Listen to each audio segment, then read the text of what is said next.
Nesta manhã iniciaremos o segundo andar, o segundo estágio, que fala sobre uma breve história da igreja.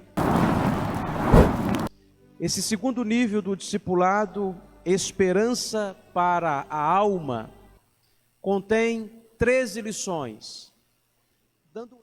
Inicialmente, nós vamos introduzir essa lição lembrando exatamente onde surge a igreja. A primeira igreja surgiu nos dias dos apóstolos, obviamente. A igreja do Novo Testamento, a fase plena da igreja. Reconhecemos a igreja no Antigo Testamento, porém a fase plena da igreja está na Nova Aliança, o tempo do Evangelho, abundante sobre as nações. A primeira igreja surgiu no dia dos apóstolos e pode ser chamada de igreja primitiva. Não é a igreja protestante, nem a igreja católica romana. A igreja primitiva, ela não possui nenhum nome específico, não está atrelada a nenhuma cidade ou região para que o seu nome fosse consagrado. É o modelo bíblico de igreja, que resolvia os seus problemas doutrinários e éticos à luz da palavra de Deus, por homens consagrados, reunidos em concílio. Veja bem, Atos, capítulo 15. Tendo eles chegado a Jerusalém, foram bem recebidos pela igreja, pelos apóstolos e pelos presbíteros, e relataram tudo o que de Deus fizera com eles. Insurgiram-se, entretanto, alguns da seita dos fariseus, que haviam crido, dizendo: é necessário circuncidá-los e determinar-lhes que observem a lei de Moisés. Que conflito, que dificuldade. Enfrentaram o apóstolo Paulo e Barnabé, que tentaram dissuadi-los desta questão, porém eles permaneceram firmes. Não, para alguém ser salvo, precisa se filiar ao judaísmo, precisa cumprir a lei de Moisés. Para alguém ser salvo, precisa fazer as obras da lei. E eles não conseguiram resolver entre eles, e fizeram o quê? Eles foram até os apóstolos, os enviados de Jesus Cristo, homens escolhidos e que tiveram um contato pessoal com Jesus Cristo e dele aprenderam. Não homens comuns, mas homens que tiveram a alegria de receber a inspiração de Deus para também escrever as Escrituras. Juntamente com os apóstolos estavam os presbíteros, presbíteros, anciãos, os mais velhos, o senado eclesiástico. No Antigo Testamento, o sinédrio, que quer dizer a mesma coisa, conselho de anciãos. No Novo Testamento, os presbíteros, os senhores, o conselho de líderes experientes. Então os apóstolos instituíam presbíteros naquelas igrejas para liderarem aquela comunidade espiritualmente. E o que aconteceu foi que levaram aquela questão aos apóstolos e presbíteros para que eles resolvessem. Então resolveram à luz da palavra de Deus. Depois que eles terminaram, falou Tiago dizendo: irmãos, atentai nas minhas palavras. Expôs Simão como Deus, primeiramente, visitou os gentios a fim de constituir dentre eles um povo para seu nome. Conferem com isso as palavras dos profetas, como está escrito: cumpridas estas coisas, voltarei e reedificarei o tabernáculo caído de Davi, e levantando-o de suas ruínas, restaurá-lo-ei, para que os demais homens busquem o Senhor, e também todos os gentios sobre os quais tem sido invocado o nome do Senhor, diz o Senhor, que fez destas coisas conhecidas destes séculos. Veja que ele resolve e está pensando no problema à luz das Escrituras, como ele invoca a Bíblia para solucionar uma dificuldade. Ele não invoca a autoridade do concílio, dizendo: nós temos o poder para constranger a consciência de quem quer que seja. Somos autoridade sobre vocês e vocês têm que crer em nossa autoridade e aceitá-la. Nossa palavra é a última palavra. Não. Nenhum homem, nenhum concílio, padre ou pastor, tem poder ou autoridade para constranger a consciência de ninguém. Somente as Escrituras, o Espírito Santo falando na palavra de Deus, sim, pode te constranger. Ele, e somente Ele, no fórum íntimo do seu coração, é que pode te convencer do pecado, da justiça e do juízo.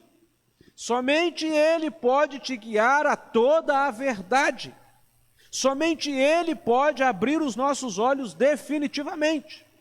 Sem a ação do Espírito Santo, nós não somos capazes de enxergar as Escrituras na sua plenitude e nos curvarmos diante de seus requerimentos, os requerimentos da palavra de Deus. Veja, não basta eu, na minha autoridade pastoral, dizer algo e querer que você aceite. Isso é muito subjetivo. Isso é um risco temerário. Por isso nós não afirmamos que podemos seguir em tempo algum revelações baseadas em conjecturas humanas, que não são revelações, são suposições. Também não podemos seguir as determinações de um concílio, quer da Igreja Presbiteriana do Brasil, quer da Igreja Católica Romana, quer da Igreja Metodista, quer da Igreja Batista, se esses concílios estiverem em desacordo com as Escrituras. Se você é crente, se você teme ao Senhor Jesus, se você entregou a sua vida, definitivamente o Espírito Santo converteu o seu coração, então você vai honrar os seus guias espirituais. Os pastores, líderes, mestres. Qual é a obediência que você presta a eles? Uma obediência espiritual. Por medo? Não. Por constrangimento? Jamais. Por espiritualidade, você entende que aquelas pessoas foram separadas por Deus para uma função específica. Todavia, estes líderes não poderão jamais serem obedecidos ou ouvidos quando eles entrarem em desacordo com as Escrituras, estiverem dissonantes dela. Espiritualmente, nós temos uma autoridade sobre o rebanho, mas a nossa espiritualidade não é inata neste aspecto. A nossa autoridade é concedida pelas Escrituras. Só estou autorizado a pastoreá-los enquanto estiver com as Escrituras na mão. Não segundo o meu pensamento, minhas emoções, nossas conjecturas não interessam. Na igreja não. Numa sociedade sim, montemos um grêmio, montemos um clube, e ali Cada um de nós exerce sua opinião. Na igreja, nem os pastores, nem os presbíteros, nem os diáconos, ninguém tem direito à opinião quanto às coisas sagradas. Nós somos apenas porta-luzes, porta-vozes. Estamos aqui apenas para sermos despenseiros fiéis daquilo que recebemos, entregarmos. E neste processo, os pastores podem cometer erros exegéticos, erros da interpretação das Escrituras. Por isso, cada um de nós precisamos ter maturidade, conhecermos minimamente a palavra de Deus, para que ninguém nos envolva em redes e nos arraste. Conhecer a palavra de Deus não é decorar a palavra de Deus. Um papagaio pode recitar o Salmo 23. Você concorda comigo? Porém, o papagaio não tem este espiritualismo que é inato apenas aos seres humanos e que é parte da imagem de Deus em nós. Este senso do sagrado, o senso divinitatis, o senso do divino, ele recita, mas não sabe nada do que está dizendo. Nós não fomos chamados, irmãos, para sermos assim. Devemos prestar um culto racional, logiquem, discernir o que estamos fazendo. Então, conhecer a Bíblia é mais do que recitar a Bíblia, é entender o escopo, o sentido, o projeto. Você não precisa fazer arquitetura para olhar uma planta e saber isso é uma casa, isso é um templo religioso, isso é uma loja comercial. Ou seja, você não precisa fazer teologia, nem decorar todos os dogmas da igreja cristã, embora seria importante fazê-los. Porém, você não precisa disso para olhar para as Escrituras e ver: Jesus Cristo é o Senhor da história. Jesus Cristo é o centro das Escrituras. Sem Jesus Cristo não há salvação. Porque o tempo todo, do Antigo ao Novo Testamento, as Escrituras falam de Jesus Cristo. Se a nossa religião não é Jesus Cristo, nós estamos fora do cristianismo. Nós estamos apenas andando com os cristãos. E isto é um fenômeno marcante nas sociedades, onde muitas pessoas estão entre aquelas que pertencem a Cristo, mas não são estas pessoas de Cristo, porque elas não entregaram suas vidas. Elas não conhecem Jesus nas Escrituras. O único Jesus que elas conhecem é o do crucifixo ou dos sermões. Não tiveram o cuidado de pessoalmente examinar as Escrituras, sabendo que nelas tem a vida eterna, sim, porque elas testificam de Jesus. Olha, o que eu estou afirmando é grave. Não é uma matéria dissommenos. É uma matéria pela qual ou ficamos de pé ou caímos.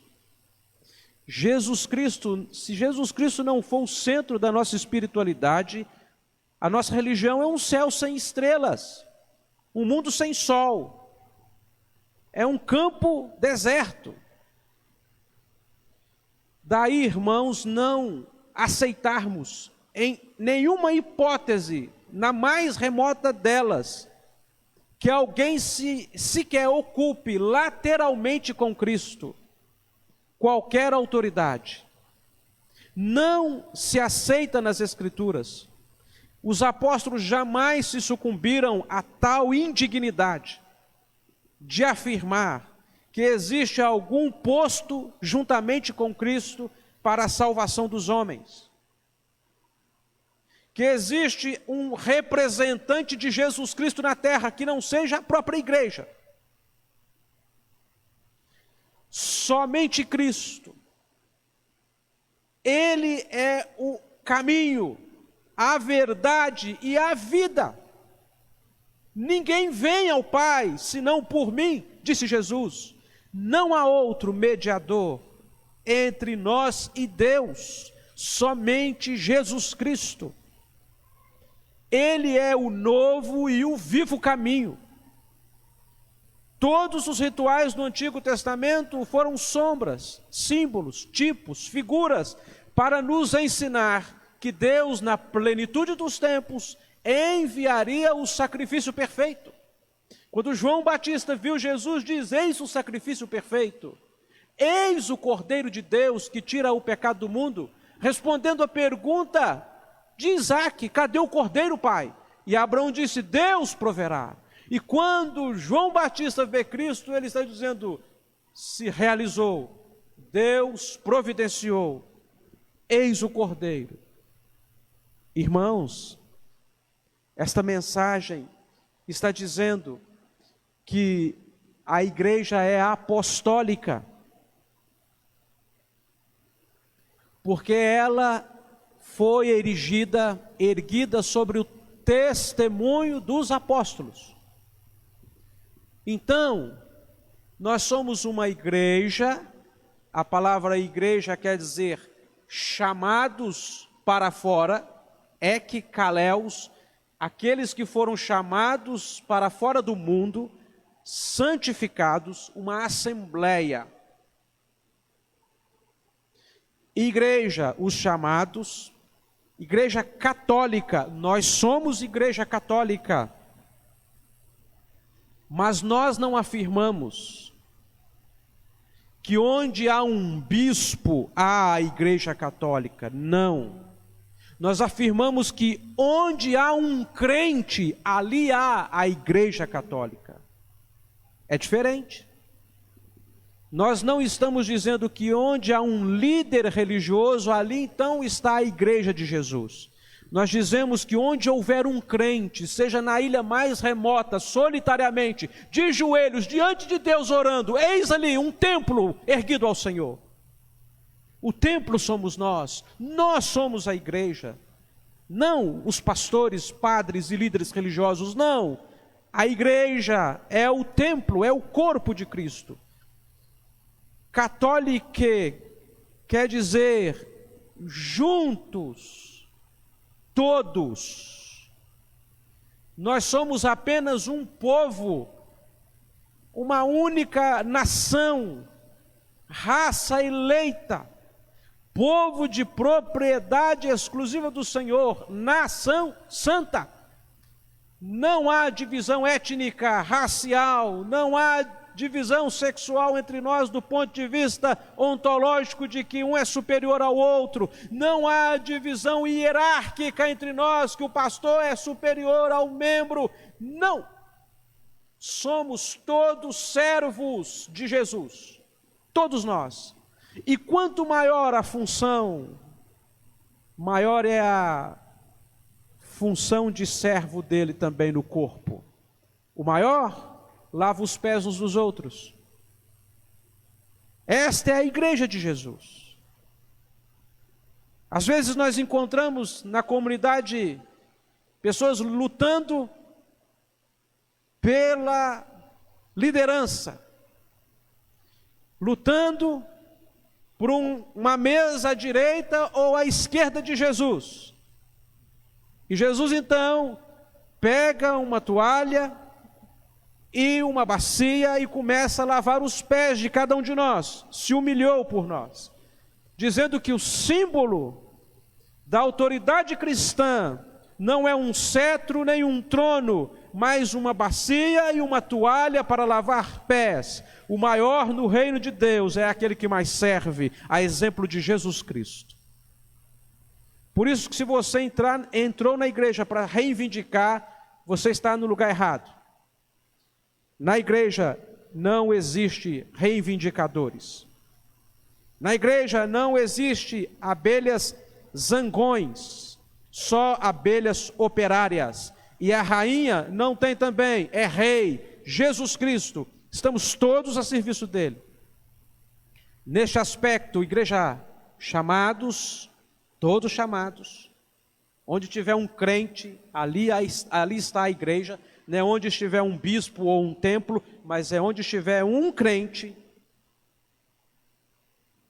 Porque ali está a habitação do Espírito de Deus, o templo ao Senhor, verdadeiramente. Católica, igreja católica apostólica. Nós somos igreja católica apostólica. Porque eu sou servo dos apóstolos. Fui separado pelos irmãos presbíteros para servir no ministério dos apóstolos. Não sou apóstolo. Os presbíteros regentes da igreja não são apóstolos. Não existe apóstolo vivo. Os apóstolos foram aqueles que andaram com Jesus, viram o ministério de Cristo e foram pessoalmente comissionados por Jesus. Mas quando eu digo que estou no ministério dos apóstolos, o que eu estou dizendo é que eu não lanço outro fundamento. Não estou aqui para inventar. Não tem novidade. A igreja, ela é atemporal. A igreja não casa com o seu tempo. A igreja, ela não está preocupada com a opinião pública. A igreja, ela quer e precisa ser simpática, mas não conformista, conformada. Portanto, irmãos, quando digo que estou no ministério dos apóstolos, digo que vocês só vão me ouvir enquanto eu estiver falando a mesma coisa que os apóstolos falaram, que os profetas afirmaram, que as Escrituras disseram. A minha autoridade não é pela força, nem pela violência, nem pelo carisma, nem por adesão. A única autoridade que eu tenho é concedida pelas Escrituras, no poder do Espírito Santo. Fora das Escrituras, não tenho autoridade. Nas Escrituras, estou servindo o ministério dos apóstolos. É por isso que ao final dos cultos eu digo: recebei a bênção apostólica. Amada igreja do Senhor, ide em paz, que o amor de Deus, a bênção apostólica, como assim? É um indício de que tudo que aconteceu naquele culto está de acordo com os preceitos e prescritos apostólicos. Então somos uma igreja católica, apostólica, ponto. Nós não somos romana. Nós não afirmamos que a sede mundial da nossa igreja e a principal autoridade mundial da nossa igreja está ou em Roma, ou em Genebra, ou em Brasília, ou em qualquer outro lugar do mundo. Porque a fonte máxima de autoridade da nossa igreja está onde as Escrituras forem abertas e pregadas com fidelidade. Qual é a fonte máxima da igreja? As Escrituras. As Escrituras dão gestação e luz à igreja, não o contrário. A Bíblia não é um produto da igreja, de forma que a igreja então tem autoridade para julgá-la, dizendo se confere ou não aos textos autoridades, ou tira daqueles textos a validade. Não, o máximo que a igreja faz é reconhecer os livros sagrados, e em reconhecendo os livros sagrados, baseado num contexto e várias medidas do cânon, reconhecendo, ela se submete aos textos. Aqui, quando houve um dilema na igreja primitiva, os judaizantes dizendo que os gentios tinham que se tornar judeus, então eles invocam as Escrituras, e Tiago ler um texto bíblico para dizer que não é necessário que isso aconteça. Meu amado irmão, neste preâmbulo gigantesco, nós temos aprendido o que é fundamental para entender quem somos, como devemos crer e seguir as instruções. Nesta primeira igreja apostólica, a leitura e a pregação da palavra de Deus, os hinos e as orações, faziam parte do culto ao Senhor. Todos os membros participavam do pão e do vinho da Santa Ceia. Embora os apóstolos tivessem proeminência espiritual, não havia hierarquia superior. Todos eram servos uns dos outros e servos do Senhor Jesus Cristo. 1 Coríntios, capítulo 11, versículos 23 a 29, veja a instituição da Santa Ceia do Senhor, no capítulo 11, versículos 23 a 29.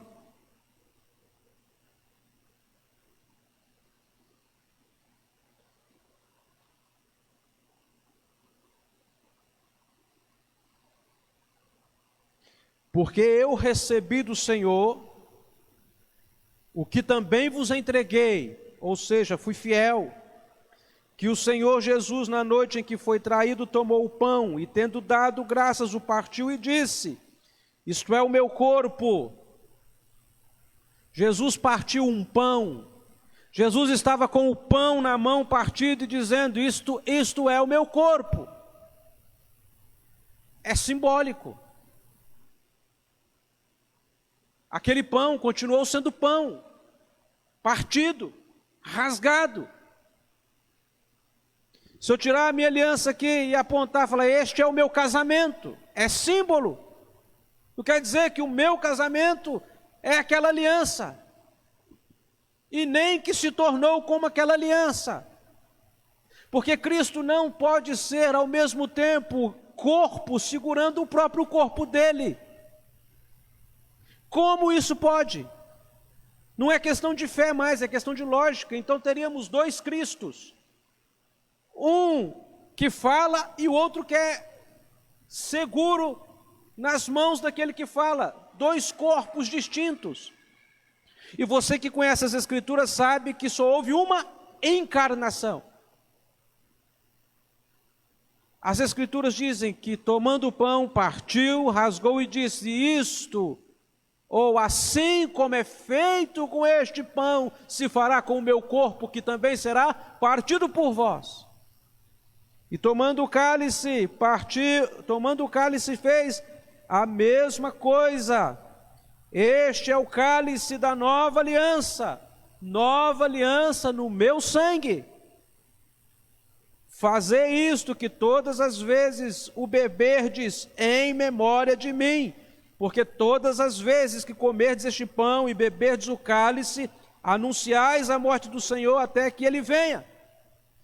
Toda a comunidade cristã, os crentes, comiam do pão e bebiam do vinho. Tanto é que, porque alguns comiam e bebiam indignamente, se tornavam réus do corpo. O vinho não era apenas para os pastores, ou apóstolos, ou presbíteros daquela comunidade, era para toda a comunidade. Estamos lembrando que as Escrituras afirmam, irmãos, que não há distinção hierárquica entre nós. A obediência que prestamos uns aos outros é em Cristo. E se uma comunidade não serve os seus líderes espiritualmente, ou por espiritualidade, eu honro o meu pastor, o meu pai, a minha mãe, não se fará por decreto ou ordenança alguma. É por espiritualidade. A liderança que eu exerço sobre uma comunidade é espiritual. e somente neste quesito é que podemos então entender alguma relação de autoridade, mas não de hierarquia. Não há sortudos entre nós, do ponto de vista que há o clero e o leigo. Todos nós somos clero, todos nós somos leigos. A palavra clero no original grego quer dizer herdeiro de uma herança. A palavra leigo quer dizer povo. A palavra clero vem de uma ideia de alguém que pegou um graveto, um pedaço de pau maior do que o outro num sorteio por terras. Num jogo tirou a sorte e ele ganhou então a herança que ele estava disputando com o outro. A parte de terra que ele pretendia. Para entender que os sacerdotes têm uma primazia nesta relação com Cristo. Não. Somos todos sacerdotes. Nação santa. Pedro disse isso no 2º capítulo da sua carta. Nação santa, povo de propriedade exclusiva do Senhor, a fim de proclamar as virtudes daquele que nos chamou das trevas para a sua maravilhosa luz. Todos somos sacerdotes, todos podemos orar livremente na nossa casa. Não precisamos ir até um pastor para pedir perdão pelos nossos pecados, para que ele então invoque perdão sobre nossas vidas. Ah, pastor, é só os pecados veniais que você pode pedir perdão em casa. Na igreja você tem que ir lá pedir os perdões mortais, pelos pecados mortais. Essa distinção não existe na Bíblia. Pecado venial, que é perdoável, e o pecado mortal, que só com o auxílio de uma invocação de um sacerdote para te perdoar, dizendo que um pecado é maior do que o outro. Não, todos os pecados são igualmente graves, e alguns são mais graves do que outros, sendo assim todos mortais. Um único pecado é suficiente para lançar as nossas almas no inferno por toda a eternidade. Um pecado é grave. Então, nós não precisamos recorrer a ninguém. Você pode, diante de Deus, no seu quarto, chorar aos pés da cruz, se arrepender, confessar os seus pecados e ser perdoado por eles. Você não precisa carregar este fardo. Você não está aqui cultuando Cristo através de mim. Eu não sou um sacerdote na sua vida, levando as suas preces ao Senhor e sendo um meio entre Deus e você. Não, todos aqui somos igualmente sacerdotes. O véu se rasgou. Nós somos sacerdotes pela ordem de Jesus Cristo, que é da ordem de Melquisedeque, um sacerdote fora de tempo, sem linhagem. Um sacerdote que não vem da tribo de Levi, não vem da linhagem sacerdotal do Antigo Testamento. É urgente que nós saibamos minimamente isto. Veja bem, você é um privilegiado. Você é um sortudo deste ponto de vista e não apenas um grupo de religiosos na comunidade. Todos nós somos afortunados, porque a sorte caiu sobre todos aqueles que o Espírito Santo repousou sobre eles. Você é um bem-aventurado, um abençoado. Você é livre. O véu do santuário se rasgou. Não há mais fumaça subindo do monte de Jerusalém, dizendo que Deus está esperando um sacrifício a mais. Não, o sacrifício de Cristo foi único e de uma vez por todas. Não se faz mais sacrifícios. Cristo não morre de novo e nem ressuscita de novo todo domingo. foi uma única vez pelos nossos pecados, para a nossa salvação, e Deus aceitou poderosamente, ficou satisfeito. Meu amigo, minha irmã, eu imploro a sua consciência, que invista a sua vida para conhecer as Escrituras, ler a palavra de Deus e aprender mais daquilo que o Senhor tem para você. Precisamos observar que não existe uma igreja que possa abirrogar dizendo: a igreja verdadeira nasceu em Genebra, a igreja verdadeira nasce em Wittenberg, a igreja verdadeira nasce lá em Roma. Não. Aprenderemos ao longo do estudo a identificar a igreja verdadeira. Não tem nada a ver com denominação, tem a ver com postura, com o que esta igreja ensina. E quando lemos Atos, no capítulo 1 e verso 12, e capítulo 2, verso 1 e 4, lemos que no começo da igreja, os discípulos estavam reunidos em qual cidade? Jerusalém, onde aconteceu também o primeiro concílio da igreja. Então, onde aconteceu a primeira reunião de líderes da igreja da Nova Aliança, a igreja do Novo Testamento, em Jerusalém. Se poderia haver um lugar onde afirmaríamos ter nascido a igreja e daríamos este título ao corpo da nossa marca, é Jerusalém, igreja católica, apostólica de Jerusalém. Mas não para marcar e indicar de onde vem a autoridade, nem onde está a sede, mas de onde ela brotou, geograficamente. Isso é Bíblia.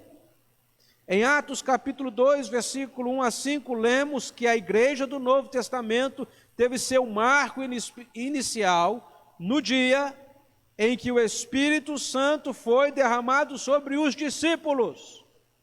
Agora responda: que festa judaica estava se comemorando naquele dia? O Pentecostes. 50 dias depois da Páscoa. 120 irmãos reunindo secretamente. Uma assembleia romana começava com 120 pessoas, então ali está uma assembleia da nova sociedade, do novo tempo, de uma nova liderança, de um novo império, de um novo reino, 120. E o Espírito Santo derrama-se sobre eles. Num domingo. Porque os adventistas dizem que esta é uma invenção que absorvemos do catolicismo em obediência a Constantino, que consagrou o domingo em homenagem ao Deus Sol. Não é verdade.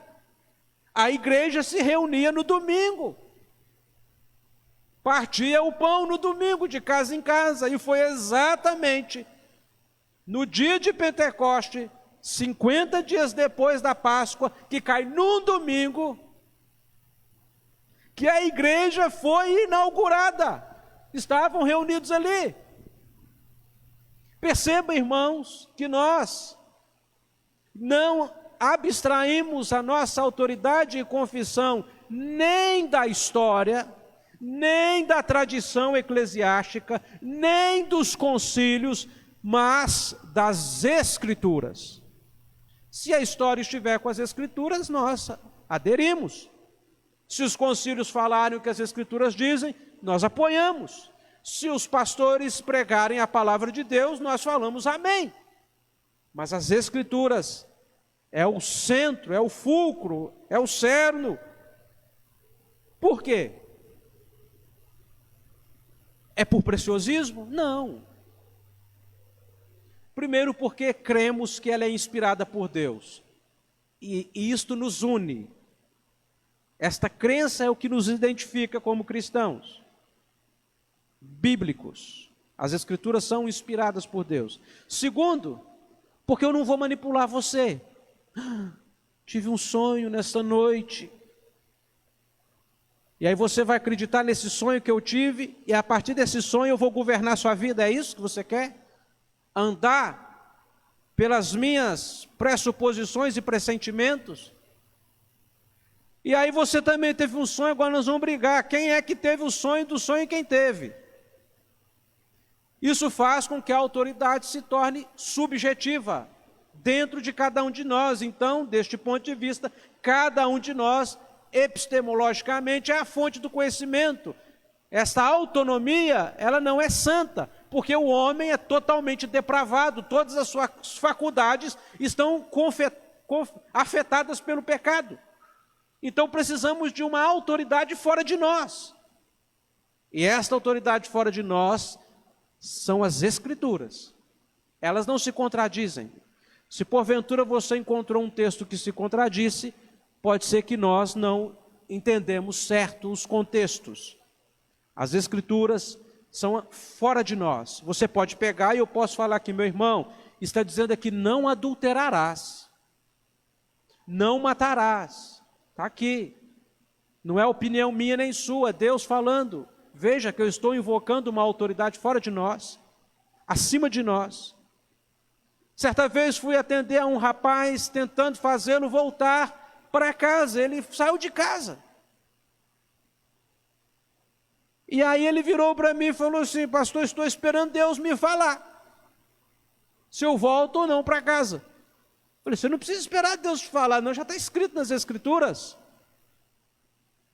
que você está unido à sua esposa e não deve ser separado, que você precisa perdoar e ser perdoado, que você não deve fazer este caminho de partida, porque você estará afrontando a aliança que você fez diante de Deus. Uma só carne, uma só alma. Veja, ele queria uma autoridade fora das Escrituras. Quando colocamos a Bíblia no centro, não é um preciosismo, não é apenas uma forma bonita de se fazer religião, é uma proteção para você, meu caro. Eu estou te protegendo de mim mesmo, porque eu, em meu coração, sou desesperadamente corrupto, minha alma está sujeita às inclinações que podem te afetar. Portanto, você não pode andar segundo as minhas ideias. Há caminhos que ao homem parece ser bom, mas o final deles são caminhos de morte. Por isso é importante que ensinemos a palavra. A pior coisa que você pode ouvir num sermão é quando o pregador fala assim: eu acho que aqui neste texto, então você pode ficar quieto, meu filho. Se é para dar opinião, eu vou dar a minha também. Cada um pode dar uma opinião. Nós não estamos aqui para dar opinião sobre a Bíblia. Estamos dizendo, eu entendo pelo que eu estudei, posso até errar, mas dentro do que eu estudei e entendi, esta é a afirmação bíblica. Mas dizer que eu acho, eu penso, por favor, não. Nós podemos achar e pensar sobre futebol, sobre política, sobre flores e sobre carros, mas sobre Escritura e Bíblia, nós precisamos entender, e é entendendo explicar. Irmãos, a igreja no dia de domingo estava reunida, coisa mais linda, o Espírito Santo foi derramado sobre daqueles 120 irmãos, e Deus começou uma grande obra através daquele pequeno grupo. Segundo Atos, capítulo 1, versículo 8 e 12, 14, qual foi o primeiro lugar onde o evangelho foi pregado? Jerusalém. Pedro já pregou um sermão ali eu estou falando aqui já tem quase 1 hora. Pedro falou, deixa eu ver aqui, parece que 37 segundos. 3.000 almas se converteram. Vocês percebam o que é o poder do Espírito Santo e o quanto nós estamos ainda muito longe de ter alcançado. Paulo depois também, rapidamente, 1 minuto, mas milhares de pessoas se convertem. Irmãos, nós precisamos ser humildes. Nós não somos nem uma sombra do que foram os apóstolos. E tem aí algumas pessoas dizendo que são apóstolas. Há, tanto na igreja evangélica, pessoas afirmando o apostolado, quanto na igreja católica romana. O supremo pontífice, o apóstolo de Deus, o Papa. Irmãos, nós não somos nenhuma sombra do que foram os apóstolos. Só tem uma suprema ponte, Jesus Cristo. Ele é o apóstolo, o Filho enviado de Deus. Apóstolê, o enviado. Ele sim, somente ele. Os apóstolos estão comissionados por ele, Jesus Cristo. E nós, no ministério dos apóstolos, servimos a estes servos. Então, queridos, esta igreja nascente foi duramente perseguida pelo Império Romano. Houve naquela história pelo menos 7 grandes perseguições terríveis. Muitos, milhares de cristãos morreram por sua fé em Jesus Cristo. Porém, em 313, o imperador Constantino publicou o Édito de Milão, ou Édito de Tolerância, 313. Constantino, irmãos, estava, o imperador romano, sofrendo uma falta de popularidade ali no império. Ele percebe que há uma grande adesão de cristãos, a igreja está se fortalecendo. Ele, numa batalha, ele diz que venceu pelo símbolo da cruz, uma visão que ele teve e se converteu. Imediatamente, com toda a ignorância dele, ele se tornou o chefe da igreja. Alguém que tinha autoridade sobre aquela igreja, convertido da noite para o dia. E o que acontece é que Constantino, em 313, então, ele faz um édito, o Édito de Milão, ou Édito de Tolerância, que proíbe matar os cristãos. Oh, glória! Proibiu de matar o povo de Deus. Roma não mata mais essa gente. Não está dando certo, eles chegaram à conclusão antes, que cada crente que você mata, o sangue dos crentes são semente, brota mais, então para de matar essa gente. Quanto mais a igreja é perseguida, mais ela cresce, irmãos. Daí porque a igreja aqui no Ocidente só incha, não cresce. Nós crescemos tirando membro de uma igreja e trazendo para a nossa, daqui eu levo para de lá eu trago para cá, daqui eu levo para acolá. Não há um avivamento, não há algo poderoso acontecendo na nossa nação, há um inchamento. Mas nós temos orado, juntamente com milhares e milhões até de pessoas neste país, pedindo a Deus, aviva esta obra, Senhor. Faz algo extraordinário. Daí porque a igreja tem quilômetros de extensão no Brasil, milímetros de profundidade. Tem gente vendo anjo na igreja no domingo e dando cheque sem fundo na segunda-feira. Perceba que a igreja começou a se tornar massa de manobra política de todos os lados. Isso não convém. A igreja está acima disso tudo e nasceu para ser perseguida por todos, porque os homens se aborrecem da luz. Portanto, aqui encontramos, irmãos, neste édito de Constantino, uma tolerância para com os crentes. Que coisa! Antes disso, como a igreja era tratada pelo Império Romano, com perseguições e mortes brutais. Pensa numa morte, crucificação. Perdemos irmãos por crucificação, além de nosso Senhor que ressuscitou. Óleo fervente, bem-vindo. Pessoas incendiadas para à noite iluminar os banquetes de César. Sim, nossos irmãos serviram de lamparina para as festas e orgias dos imperadores. Para divertir o Império Romano, nossas crianças foram devoradas por gatos selvagens, tigres, leões, chifradas por touros, as viúvas queimadas, sacrificadas, homens ajoelhados com os seus filhos ali, enquanto os leões começavam a devorá-los, e eles com os braços abertos diziam: Maranata, vem Senhor Jesus. Veja, irmãos, que o Império Romano é só uma representação do mundo. O mundo só não faz isso conosco hoje, aqui no Brasil, porque ainda há leis que nos asseguram isto, liberdade religiosa. Mas eu não quero esconder de vocês que no Oriente Médio, na Índia, na África, no mundo islâmico, no hinduísmo, nossos irmãos estão sendo assassinados a cada minuto, segundo a Portas Abertas. 3 irmãos nossos vão se encontrar com Jesus Cristo e não tem o martírio por desonra, mas por motivo de grande alegria. Quase todo dia eu oro para Deus fortalecer a fé daqueles filhos que perdem os seus pais no martírio. Nós vivemos num tempo onde nós temos que ficar dando uma madeira para os nossos meninos permanecer na igreja. Se não fizer tudo que eles querem, nós corremos o risco de perder eles. Mas por aqueles lá eu oro, Senhor, eles perderam os pais sacrificados por amor a Ti. Era só aqueles pais falarem assim: eu nego Jesus.